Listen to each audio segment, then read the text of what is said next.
أبدع الأفلاك والأرضين والصلاة والسلام على من كان نبيا وآدم بين الماء والطين وعلى آله الطيبين الطاهرين. أما بعد فأعوذ بالله من الشيطان الرجيم. بسم الله الرحمن الرحيم. قال الله تبارك وتعالى في الكلام المجيد والفرقان الحميد: وعلم آدم الأسماء كلها. صدق الله العظيم وصدق رسوله النبي الكريم الأمين. ونحن على ذلك لمن الشاهدين والشاكرين والحمد لله رب العالمين. میری مختصر سی گفتگو کا موضوع دینی مدارس کا معاشرے کی فلاح و بہبود اور ترقی میں کردار ہے. مختصر سے وقت کے اندر ہم یہ جائزہ لیں گے کہ ہمارے گلی گلی، محلے محلے، کوچے کوچے کے اندر ہمارے بچوں کو مفت تعلیم دینے والے، قرآن پڑھانے والے، ناظرہ قرآن، حفظ قرآن، ترجمہ قرآن، تفسیر قرآن، حدیث رسول، سیرت رسول، فقہ، اصول فقہ، بلاغت و منطق اور وراثت کے معاملات سکھانے والے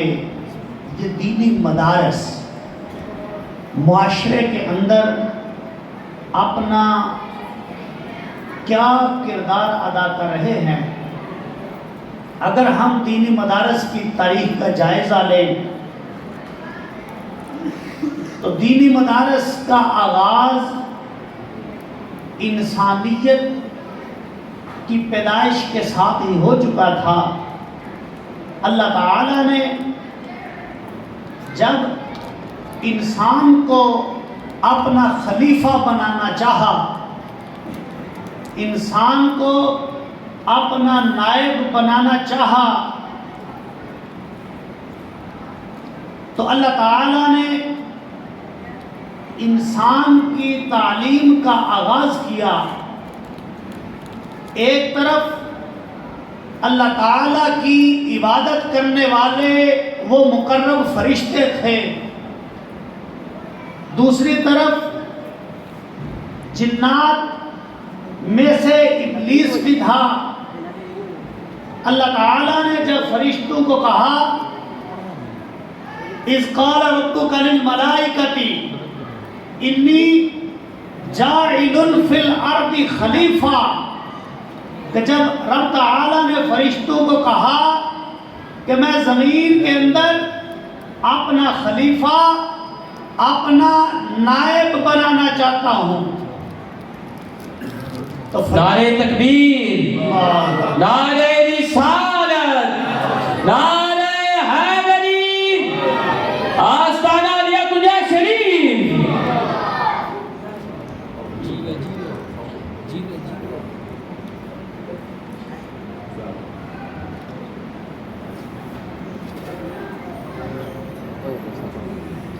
تو اللہ تعالیٰ نے جب اس زمین کے اوپر اپنا خلیفہ بنانا چاہا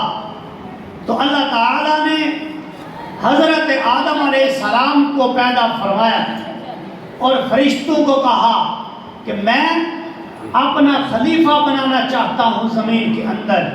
تو فرشتوں نے کہا اتجعل فیہا من یفسد فیہا ویسفک الدماء، کہ یا الہ العالمین، کیا اتجعل فیہا من یفسد فیہا، یا الہ العالمین، کیا تو وہ مخلوق بنانا چاہتا ہے جو زمین کے اندر فساد کرتی ہے، جو زمین کے اندر فتنہ کرتی ہے، جو زمین کے اندر لڑائیاں جھگڑے کرتی ہے، وَيَسْفِكُ الدِّمَاء، یہ ایک دوسرے کا خون بہائے گی. کیا یا الہ العالمین تو ایسی مخلوق پیدا کرنا کرنا چاہتا ہے، تو رب تعالیٰ نے فرمایا نہیں نہیں اے فرشتوں، تم نے انسانیت کا وہ پہلو دیکھا ہے کہ شاید لڑائیاں دیکھی ہیں، شاید فسادات دیکھے ہیں، شاید قتل و غارت دیکھی ہے، لیکن تم یہ نہیں جانتے کہ یہ آدم اور اولاد آدم، اس کے بارے میں انی عالم ما لا تعلمون، جو میں جانتا ہوں اے میرے فرشتوں تم نہیں جانتے۔ اب فرشتوں نے کہا یا الہ العالمین، ہمیں ابھی بھی سمجھ نہیں آئی کس طرح، کیسے؟ تو رب تعالیٰ نے کہا کہ اے فرشتوں، ابھی امتحانات، ٹیسٹ لے لیتے ہیں، ایک آزمائش کر لیتے ہیں۔ تو اللہ تعالیٰ نے انسان کی تعلیم کا آغاز اس وقت خود اللہ رب العالمین نے علامہ آدم الاسماء کلہا سے کیا کہ اللہ تعالیٰ نے آدم علیہ السلام کو اپنا خلیفہ، اپنا نائب بنانا تھا، تو انسانیت کی تعلیم کا آغاز اللہ تعالیٰ نے خود آدم علیہ السلام کو تعلیم دے کے کیا۔ اور قرآن میں نبی کریم علیہ الصلوۃ والتسلیم کے بارے میں ارشاد فرمایا الرحمن علم القرآن، رحمان نے قرآن سکھایا۔ تو یہ آدم علیہ السلام کو اللہ تعالیٰ نے تعلیم دی، اور دینی ادارے کا آغاز نبی کریم علیہ الصلوۃ والتسلیم نے حضرت ارقم کے گھر کے اندر کیا۔ صحابی رسول تھے حضرت ارقم، ہر طرف پابندی تھی، لوگوں کو خدا کی توحید اور نبی کریم علیہ الصلوۃ والتسلیم کی رسالت کا پیغام پہنچانا مشکل تھا۔ اس مشکل حالات کے اندر جب فنڈ موجود نہیں ہوتے تھے،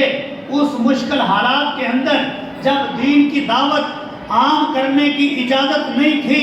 جب قدم قدم پہ تکلیفیں، پریشانیاں اور قتل کی دھمکیاں ملتی تھی، اس وقت نبی کریم علیہ الصلوۃ والتسلیم نے مکہ کی سرزمین کے اوپر حضرت ارقم کے گھر کے اندر دینی مدرسہ قائم کیا۔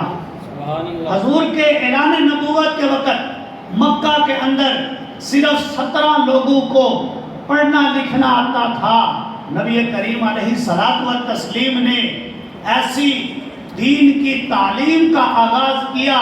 کہ مکہ کا معاشرہ، مکہ کی سرزمین علم کے نور سے منور ہوئی۔ نبی کریم علیہ الصلوۃ والتسلیم جب مدینہ تشریف لے گئے، نبی کریم علیہ الصلوۃ والتسلیم کے پاس طالب علموں کو رکھنے کے لیے جگہ نہیں تھی، طالب علموں کے لیے کوئی مکان نہیں تھا، تو مسجد نبوی کے باہر ایک کھلا چبوترا تھا، کھلی فضا کے اندر، کھلے آسمان کے اندر نبی کریم علیہ الصلوۃ والتسلیم نے مدینے کی ریاست کو پڑھے لکھے قابل افراد مہیا کرنے کے لیے،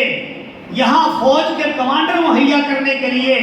اس ریاست کو جج فراہم کرنے کے لیے، اس ریاست کو استاد فراہم کرنے کے لیے، اس ریاست کو پڑھے لکھے افراد کی فوج دینے کے لیے نبی کریم علیہ الصلوۃ والتسلیم نے مسجد نبوی کے باہر کھلی فضا کے اندر ہی مدرسہ قائم کر دیا۔ یہ تاریخ ہے اسلامی معاشرے کی کہ یہ معاشرہ تعلیم کی ضروریات کو پورا کرتا ہے۔ اب ہم اگر گفتگو کو لمبا نہ کریں تو ہم آتے ہیں موجودہ حالات کی طرف۔ اگر ہم دیکھیں تو آج بھی ہمیں ہمارے معاشرے کے اندر ایماندار ججوں کی ضرورت ہے، ایماندار اور بہادر وکیلوں کی ضرورت ہے، ایماندار قیادت کی ضرورت ہے، ایماندار اساتذہ کی ضرورت ہے، ایماندار تاجروں کی ضرورت ہے جو معاشرے کے درد کو سمجھے، ایماندار سیاستدانوں کی ضرورت ہے۔ اگر آپ مدینہ کی ریاست کی وہ جھلک دیکھیں، اگر دیکھیں کہ نبی کریم علیہ الصلوۃ والتسلیم کے تربیت یافتہ تاجر کس طرح کے ہوتے ہیں، تو آپ دیکھیں جب نبی کریم علیہ الصلوۃ والتسلیم کے زمانے میں قحط پڑا، اس وقت لوگوں کے اندر غربت تھی، مہنگائی تھی، پریشانی تھی، کھانے پینے کی اشیاء وافر مقدار میں نہیں ملتی تھی، تو نبی کریم علیہ الصلوۃ والتسلیم کے تربیت یافتہ تاجر حضرت عثمان غنی رضی اللہ تعالیٰ عنہ نے کیا کیا کہ وہ غلے کے بڑے ہوئے اونٹ آپ نے پہلے ہی خرید لیے۔ وہاں تاجروں کو جب پتا چلا کہ یہ اونٹ جو ہیں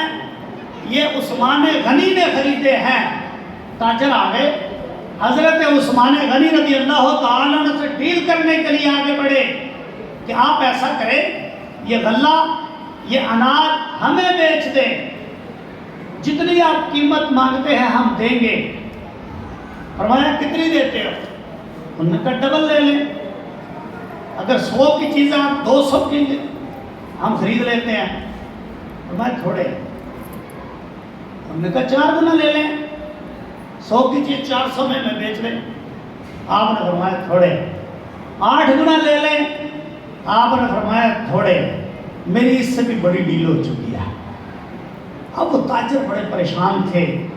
کس کے ساتھ اتنی بڑی ڈیل ہو گئی ہے؟ کون سا ایسا بزنس مین ہے،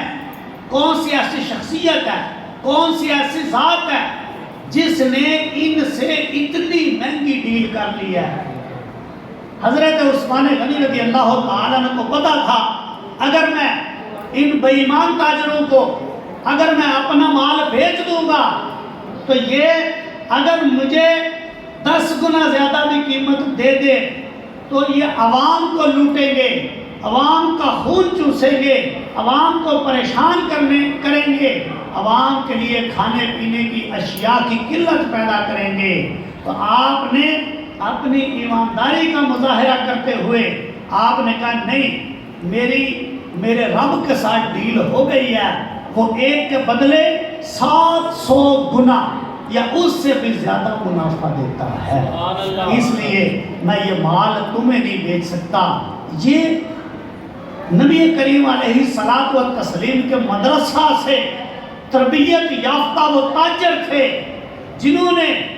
مہنگائی نہیں کرنے دی، جنہوں نے غریبوں کا خون نہیں چوسنے دیا، بلکہ انہوں نے اپنے دنیاوی منافع کو چھوڑ کے آخرت کے منافع کو ترجیح دی۔ اور یہی اگر ہم اپنے معاشرے کے اندر دیکھیں تو ہمارے آج کے یہ جو دینی ادارے ہیں، توجہ ادھر کریں، تھوڑی سی گفتگو ہے، چند باتیں آپ کی توجہ کے لیے دینی مدارس کی اہمیت کے لیے بیان کرنی ہے۔ آپ کے بچے سکولوں میں پڑھتے ہیں، گورنمنٹ سکولوں میں بھی پڑھتے ہیں، پرائیویٹ سکولوں میں بھی پڑھتے ہیں، لیکن آپ دیکھیں کون سا ایسا ادارہ ہے جو آپ کے بچوں کو مفت تعلیم دیتا ہے؟ شاید کوئی بھی نہیں ہوگا، نہ کوئی گورنمنٹ کا ادارہ ہوگا، نہ ہی کوئی پرائیویٹ ادارہ ہوگا۔ اگر آپ اپنے بچے کو گورنمنٹ کے ادارے کے اندر بھی داخل کروائیں، کتابیں آپ کو باہر سے خریدنی پڑیں گی، ایسا ہی ہے۔ اپنے بچے کو آپ داخل کروائیں کیونکہ ٹیوشن ہمارے پاس ہی پڑھنی ہے۔ اگر آپ پرائیویٹ ادارے میں داخل کروائیں تو وہاں تو آپ کو ہر چیز پہ ٹیکس دینا ہوگا، وہاں سکول کی فیس الگ دینی ہوگی، بجلی کا بل الگ دینا ہوگا، کتابوں کے پیسے الگ دینے ہوں گے، کاپیوں کے پیسے الگ دینے ہوں گے، دہلی کا خرچ جو ہے وہ الگ دینا ہوگا، اور وہاں رکشوں اور گاڑیوں کا کرایہ الگ سے دینا ہوگا، اور اس کے باوجود کئی طرح کے فنڈ آپ دیں گے، لیکن اس کے باوجود بھی آپ کے بچے کو معیاری تعلیم نہیں ملے گی۔ آپ کا بچہ نالائق ہے تو وہ نالائق ہی رہے گا۔ آپ کا بچہ اگر لائق بنانا ہے تو سکول فیس دینے کے ساتھ آپ کو دوبارہ ٹیوشن فیس دینی ہوگی، پھر بھی قسمت کے ساتھ ہی آپ کے بچے کی قابلیت بڑھے گی۔ لیکن اگر اس کے پسند دوسری سائیڈ پہ اس کے برعکس اگر ہم دیکھیں وہ دینی ادارے جن کے اندر ہم کوئی فیس ادا نہیں کرتے، وہ دینی ادارے جو ہمارے بچوں کو مفت قرآن کی تعلیم دیتے ہیں، وہ دینی ادارے جو ہمارے بچوں کو مفت کتابیں فراہم کرتے ہیں، وہ دینی ادارے جو سارا دن آپ کے بچوں کو لاکھوں روپے بل ادا کر کے مفت بجلی فراہم کرتے ہیں۔ آپ نے کسی دینی مدرسے کے بارے میں یہ شکایت نہیں سنی ہوگی کہ اس دینی مدرسے کے اندر آپ کے بچے کو پڑھانے کے لیے استاد نہیں ہے۔ آپ کو کوئی دینی ادارہ یہ نہیں کہے گا کہ آپ نے بچے کو قابل بنانا ہے تو آپ کو دوبارہ ٹیوشن پڑھانی پڑے گی۔ یہ دینی ادارے ہیں جنہوں نے اس قوم کا بوجھ اٹھایا ہوا ہے۔ بڑا معاشرے کی ترقی کے لیے تعلیم بڑی اہم ہے۔ جس بچے کو گورنمنٹ سکول میں نکال دیتا ہے، پرائیویٹ سکول میں نکال دیتا ہے کہ یہ بچہ نہیں چلے گا، دینی ادارہ انہی بچوں کو اس قابل بناتا ہے جس بچے کو 2-4 لائنیں، ایک صفحہ، ایک پیرا یاد نہیں ہوتا، اسی بچے کو دینی ادارہ پورا قرآن حفظ کرواتا ہے، اور وہ بچے بغیر کسی نقل کے، بغیر کسی سہارا لیے رمضان کے مہینے کے اندر، گرمی ہو، سردی ہو، آندھی ہو، طوفان ہو، وہ بچے اتنی عوام کے سامنے کھڑے ہو کے اللہ کے کلام کو سنانے کا مظاہرہ کرتے ہیں۔ نعرہ تکبیر، نعرہ رسالت، نعرہ حیدری، علماء حق اہل سنت زندہ باد۔ یہ دینی مدارس کا یہ مثبت پہلو ہے کہ جس کو لوگ سمجھتے ہیں کہ یہ بچہ چلے گا نہیں، یہ بچہ کچھ نہیں کر سکتا،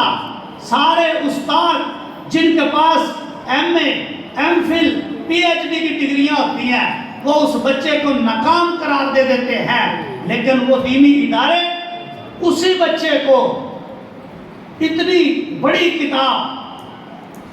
اللہ کا کلام یاد کرواتے ہیں، پھر کہتے ہیں اس میں کوئی 2 نمبری ہم نے نہیں کی، اس بچے کا ٹیسٹ لینا ہے، پورے مجمع کے اندر لے، پورے مسجد کے اندر لے، پورے محلے کے سامنے لے،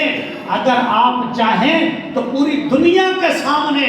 اس بچے سے ٹیسٹ لے لیں۔ ابھی آپ نے دیکھا کہ محمد ابو بکر پاکستان کا ایک بچہ تھا، انٹرنیشنل مقابلوں کے اندر وہ گیا اور ایران کے اندر اس نے پوری دنیا کے بچوں میں پہلی پوزیشن حاصل کی ہے، اور ابھی 10-12 سال اس بچے کی عمر ہے، 10-12 سال پوری دنیا کے حفاظ کے سامنے اس نے بہترین قسم میں قرآن کی تلاوت کی ہے، اور یہ دکھا دیا ہے کہ اے دنیا والوں، دیکھو مسلمانوں کے یہ بچے جو مفت تعلیم حاصل کرتے ہیں، جو مفت قرآن حفظ کرتے ہیں، ان کی آواز دیکھیں، اللہ کے کلام کو سنیں، تمہارے دلوں کو سکون آئے گا، تمہارے دلوں کو اطمینان آئے گا، اور انسانیت اشک کرنا شروع ہو جائے گی۔ سامعین محترم، یہی دینی ادارے ایک ہمارے بچوں کو تعلیم دیتے ہیں، دوسرا ہمارے بچوں کو بہترین قسم کا کھانا فراہم کرتے ہیں۔ کون ہے آج کل لوگ اپنے گھروں کے اندر، گھر کے اندر اگر 4 افراد رہتے ہو تو اپنی ماہانہ آمدن کے اندر ان کے لیے مہینے کا راشن لینا، بل ادا کرنا بڑا مشکل ہو جاتا ہے۔ لیکن اگر آپ دینی ادارے دیکھیں، وہاں 100 200 300 500 ہزار بچے وہاں رہتے ہیں، وہاں تعلیم حاصل کرتے ہیں، ان بچوں کو دوبارہ ٹیوشن کی ضرورت نہیں پڑتی، ان بچوں کو وہ دینی ادارے مفت کھانا فراہم کرتے ہیں، ان بچوں کو مفت رہائش فراہم کرتے ہیں۔ آج کوئی بندہ بھی اپنا ایک مرلے کا مکان بھی، ایک کمرہ بھی کسی کو مفت دینے کے لیے تیار نہیں ہے، کسی بھی رشتہ دار کو 1 مہینہ اپنے پاس رکھ کے مفت کھلانے کے لیے تیار نہیں ہے۔ لیکن آپ دیکھیں کہ یہ دینی ادارے جہاں اپنا